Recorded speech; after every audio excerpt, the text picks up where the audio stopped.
This week on Your Town Tuesday, we take a walk along Lake Wobegon Trail to Holdingford. As you come into town along the trail, you pass under the iconic covered bridge. Well, it's the longest covered bridge in Minnesota. At 186 feet long, the bridge has become a well-known landmark in Holdingford. Joe Christensen of the Holdingford Historical Society has been a part of the covered bridge since its conception. And one of our members was in the Army and had done projects like this, and he said maybe the Army Reserve could help.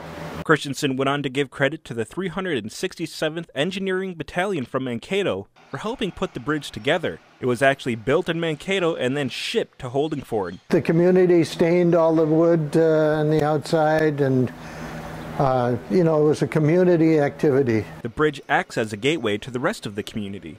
We've got the sculpture down the road, we've got the Petals to Petals Gardens, we've got kids' playground. The sculpture Christensen refers to tells the story of Holdingford from the first settlers to the bikers who ride the Wobegon Trail today. Each of these faces along here are one of the community members. The guy on the bench is our mayor. As I made my way up the trail, I came to the Petals to Petals Triangle Garden.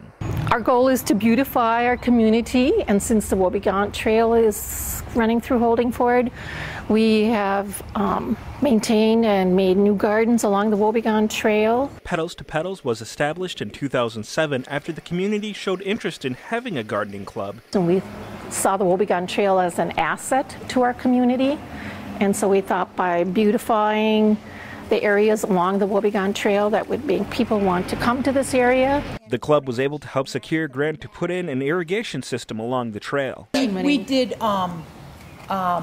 dinners when we had Holdingford days. We served the Saturday night dinner, and so then we got like a matching grant off of what we made for that and stuff. The club says they have gotten great response from local residents and from people using the trail. We get to know the bikers get to know us, and it's nice to hear them say, thanks for making this bike trail really look nice. It's one of the nicest ones around. So that gives us a little more incentive to keep it going. One of the last things you see as you leave Holdingford? Train car was left here by the Sioux line, and the city got together and found some rails and put it up on rails, and then between the Lions and the Historical Society, and we hired painters to paint pictures on there. One of the pictures was a baseball team from 1947. The team was made up of all Ebnets. I happened to run into one of the members of that baseball team. Elmer Ebnet was born and raised in Holdingford, and after some time in the service, he moved back to this small town. I saw as much of the world as I cared to,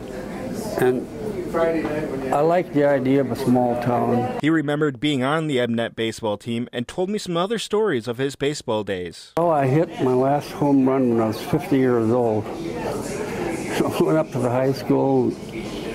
We decided to play the high school team, and they loaded up the bases, and I cleaned them out. There's so much more in Holdingford, you'll have to check it out for yourself. Be sure to check back as Your Town Tuesday continues to feature the unique people, places, and things that Central Minnesota has to offer. For Your Town Tuesday, I'm Joshua Ackerman, WJON News.